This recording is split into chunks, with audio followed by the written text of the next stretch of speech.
Look, Colonel Schlag, I understand the need for some secrecy, but for more than 3 weeks, an astronaut has been missing. I'm tired of all the official double talk.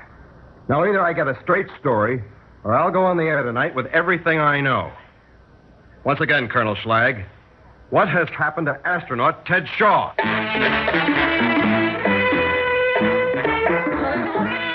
Theater 5 presents Odyssey of Number 14.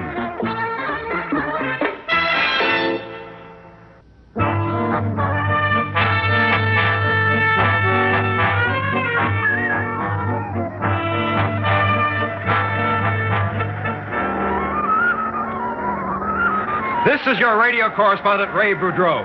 I'm with the press corps assembled here on Cocoa Beach. Looking north, I can see the gantry row of Cape Kennedy. We've been barred by military order from the Pad 14 crash site, barred from the Cape itself. The shroud of complete secrecy has been dropped over this launch. The gantry is pulling back. I can see a capsule sitting atop the stack. The capsule is similar in shape and size of those that have been used in previous manned orbital space flights. The rocket has stopped launching. Let's go! It's going! It's good! A beautiful shot! A beautiful shot!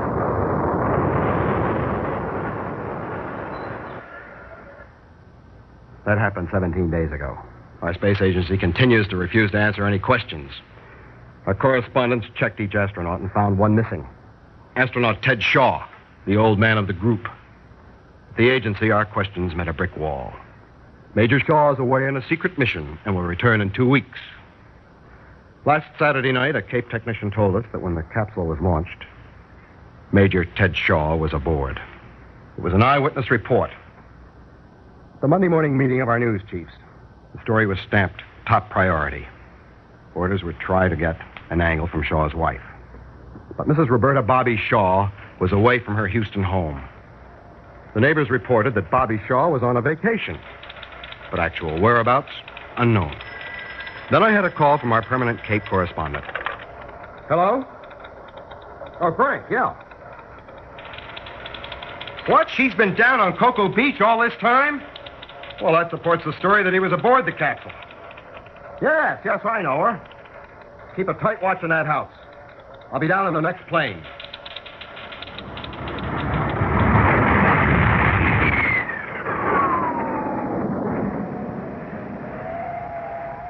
This morning, I stationed myself in the dunes just south of the beach house. At 2 minutes to 5, Bobby Shaw left the house and walked along the water's edge toward me. I let her pass, and then walked up behind her. Bobby Shaw. Why, Ray Boudreau. Bobby? What are you doing here? Bobby, tell me, where's Ted? I don't know, Ray. You'll have to get the story from the agency. Well, how long since you've seen him? 24 days. You don't know where he is? Honestly, Ray, I don't. It's all hush-hush. What are you doing in this place? Ted thought that there might be a lot of reporters buzzing around. So, to avoid the questions, he sent me here. Are you under any special security instructions? No, but then I don't know anything. Only that he's on a secret mission. But you haven't seen him for 24 days. Aren't you worried? I wasn't at first. But last week I began to worry when he didn't remember our day of beginning. Your what? Day of beginning. It's something very special to us. Ray, did you know that when Ted came back from Korea, he couldn't walk? No, I didn't. I guess it's something he'd rather keep out of the biography. Well, I was his physiotherapist at Walter Reed. That's where we met. Ted had been in this crash, and I'd exercise him, trying to get him to walk. He was a quiet one. You know how quiet he can be. Yes. But he'd talk to me all about Korea, the missions there, a lot about the men under him who were hurt or killed. He never said so, but I knew he blamed himself for anything that went wrong.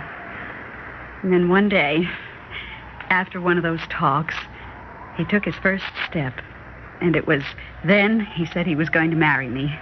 And he called it the day of the beginning. Every year since then, he sent me some remembrance of it, a gold charm, something. But last week, for the first time, nothing. He would have made some arrangement for it if he didn't expect to be back.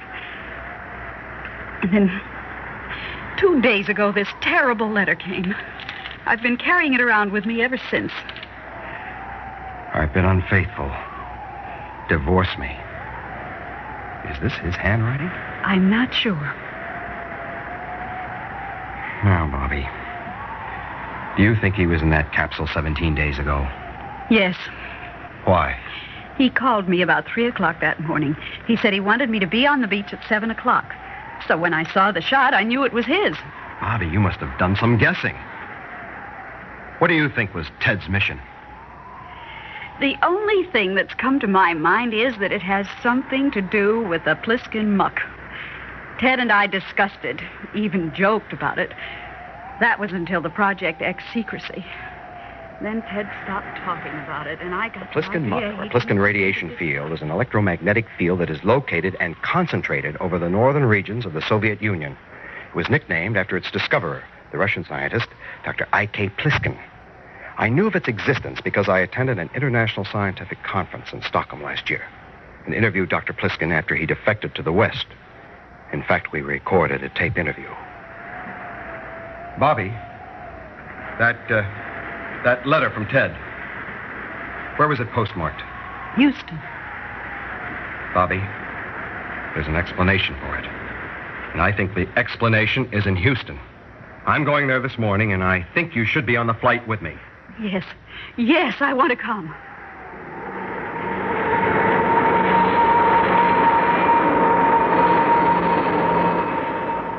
Before I left Florida, I called my news desk in New York and told them what I had learned on Cocoa Beach.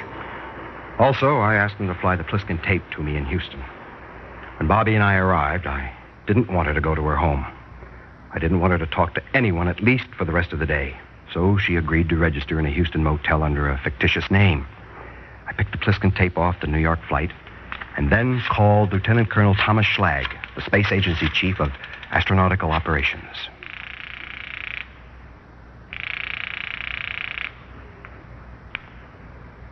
Colonel Schlag speaking. Colonel, this is Ray Boudreau. Oh, yes, Boudreau. Colonel, where is Major Ted Shaw?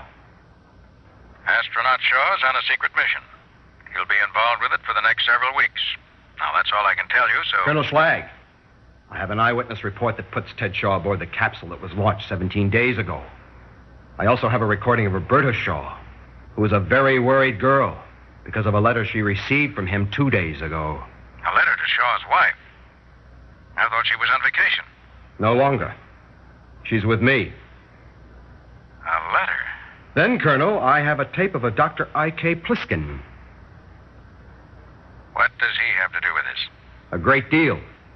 I'd like to come in and play this tape for you. I don't think that's necessary. All right, Colonel. But I'm going on the air tonight with everything I've got, including the Pliskin tape. But first, I'd like to talk to you about the implications of such a broadcast. All right. Come in if you like. I'll see you at 3:30. Goodbye. 3 hours later, I played the tape I'd made last spring of Dr. I.K. Pliskin for Colonel Schlag. Here is that tape. Dr. Pliskin, we have rumors that a Russian cosmonaut has been lost in space. Is this true? Yes. The orbital paths of Russian flights were different from yours. One Russian flight went through a radiation field of such a destructive nature that the cosmonaut was unable to return to Earth. Oh, what happened to him? I can tell you no more now. I must talk to your agency officials first. I understand they are planning flights through my radiation field. It is very dangerous there, and they must be warned. Well, that's the tape, Colonel Schlag. First, let me say, Mr. Boudreau, that I've been authorized to answer all of your questions. But let me also emphasize that this is classified as secret. We expect you to keep it so. Now, that's a cute way of gagging me. Then Major Ted Shaw was in that capsule. Yes. Did the Pliskin muck hurt him? Yes. How? 17 days ago, after having been exposed to the strange effects of the Pliskin radiation field, astronaut Ted Shaw, well, to put it in non-technical language, he went insane.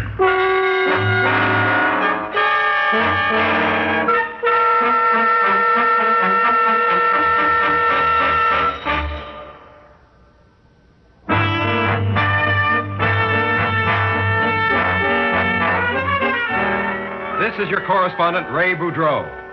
A few minutes ago, here at the Space Agency in Houston, Colonel Thomas Schlag revealed to me that 17 days ago, astronaut Ted Shaw was launched into space. His mission, to test the effect of the Pliskin radiation field. According to Colonel Schlag, this mission caused astronaut Shaw to go insane. At this point, Colonel Schlag changed the course of our conversation. He asked about the letter received 2 days ago by Major Shaw's wife and signed by the Major. Do you have that letter with you? It's here. Not a very good facsimile of his handwriting, is it? Miss Lerner, please get to Colonel Jackson. Have him come to my office as soon as possible. Now, Mr. Boudreau, it's my turn to play a tape for you. It's a recording of Major Shaw while he was in orbit. At the time of this recording, Ted was in communication with our ground station at Varkaus, Finland, and was some 12 minutes away from the Pliskin muck. This is Odyssey 14. Ted, have you switched to automatic mode yet?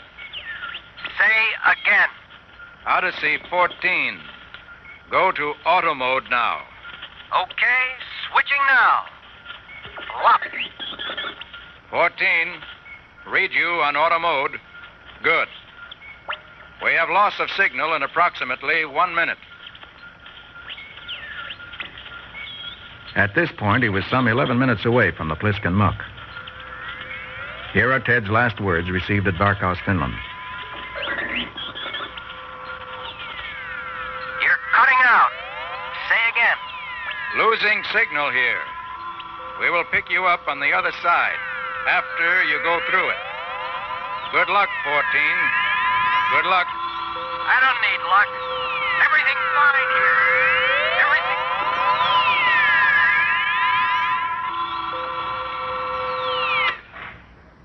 But what does the Pliskin muck do to a man? Come in. Oh, hello, Colonel. Howdy. Mr. Boudreau, this is Colonel Jackson, who is the chief surgeon of the Odyssey mission. How do you do, sir? How do you do? Why don't you ask the colonel that question? Very well. What effect does the Pliskin radiation have on an astronaut? Well, after they've had a taste of it, or perhaps I should say the sound of it, they just don't want to come down. I don't understand. Well, the simplest way I could describe it would be as an acute case of audio hypnosis. You see, when the capsule entered the Pliskin field, the radiation there created a sound phenomenon within the capsule. For lack of a better term, we label it space singing. Once a man is exposed to this space singing, he evidently goes into a deep hypnotic state and will do anything to stay in it. The Siren Song of Space. Is that it? Well, the Russian cosmonaut wanted to stay in that world so desperately that he sabotaged all efforts to bring him down. The purpose of our mission was to send the kind of man who, by our most scientific judgment, was able to resist the field's hypnotic attraction. We thought the cosmonaut's breakdown might be an individual personal thing. We gave all the astronauts a battery of psychological tests, and Shaw measured strongest in resisting hypnotic influence. Yes. He certainly believed he could do better than any Russian cosmonaut. After talking with Dr. Pliskin, he was so convinced that it wouldn't happen to him that I must confess he had me believing him. So what happened? I'll play you the tape made after Major Shaw had gone through the Pliskin muck. We were in communication with the capsule through our tracking station on Okashiri Island, Japan. Odyssey 14. How do you read? Odyssey 14. 4 corners to my bed. 4 angels round my head. 1 to watch. 1 to pray. And 2 to bear my soul away. 14. I'll count down retro sequence fire. 3, 2, 1, 0. We read number 1 fired. For every evil under the sun, Number 2 fired. there is a remedy or there is none. Number 3 fired. If there be one, try and find it. If there be none, never mind it. 14. We show that you have armed the escape hatch. Old woman, said I, whither so high? To sweep the cobwebs off the sky, and I'll be with you by and by. 14. We show that you have blown the hatch. Come when you're called, do what you're bid, shut the door after you, and never be chid. And may we Light the clock. Keep a face clean and bright, with hands ever ready to do what is right. Phew. Why, if I understand the tape, he made it impossible for you to bring him down. Yes. Put the capsule into a position that would have made it skip back into space when it hit the atmosphere. And did he have control? No. He didn't know it, but we'd rigged it so that once he went automatic before his entry into the Pliskin muck, all control belonged to us on the ground, and he could never again take it back again. Then he couldn't blow the hatch. That's right. Each button he pushed gave us a readout in our control, but had no effect on the capsule. Then you got him down all right? Yes. He gave us quite a fight, but we got him down. But where has he been these last 2 weeks? In our hospital here in Houston. He's been in a state of complete withdrawal. He does not speak, nor does he respond to any communication. Oh, that explains the note to his wife. What he really meant was being unfaithful to his own strict code of conduct. Yes. For a man like Shaw, it's a shattering experience to think he's failed. Well, then, what's our next step? I think it's time we brought Mrs. Shaw into it. I called Bobby Shaw at the motel and asked her to meet us in the observation room of the hospital. There, she was completely briefed. Colonel Schlag even played the tapes for her. When it was done, Bobby Shaw had only one thought. I want to see my husband. Just go through that door. We shall observe you through this one-way glass window. Colonel Jackson pulled back the curtain, and we could see astronaut Ted Shaw sitting in a chair, staring into empty space. Colonel Jackson turned on the room's microphone. Ted? When she spoke, I thought I saw him flinch slightly, but it did not alter his dazed condition. Ted, when you came back from Korea, I helped teach you how to walk. Now we have to work on the speech. So let's start the therapy.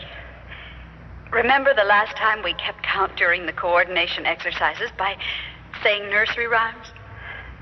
All right. This time, I'm going to say them, and I want you to move your mouth. Let's start. The man in the moon came down too soon. She worked with him, with firmness, Make patience, the words with love. She kept at him to move The his mouth, man and in the time to make some grunting noise in tempo with the verse. Ted. Finally, Now, after more than try an to make hour some of work, sound in time with the words. If there is a remedy, or there is none, if there be one, try and find it. Now, Ted, say the last line yourself. If there be none. Ted, say it. If there be one, try and find it. If there be none. Never mind it. Good. Good, Ted. She did it. Yes, she did it. She brought him back. You're going to be all right, Ted. You're home again. You're home.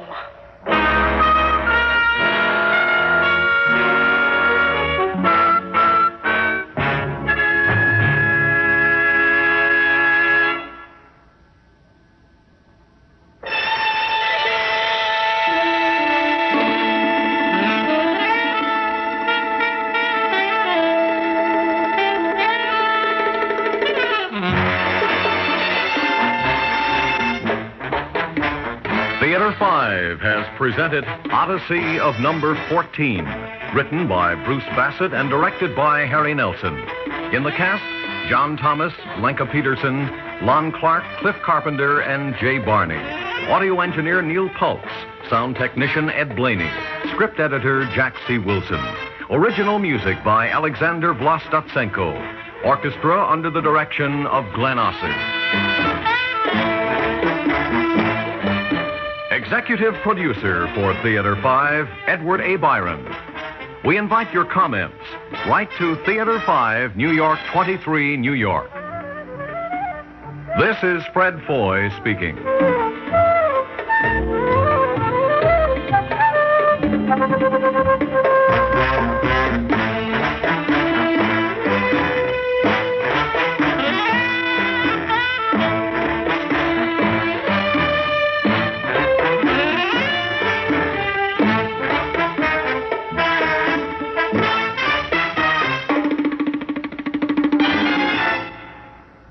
This has been an ABC Radio Network production.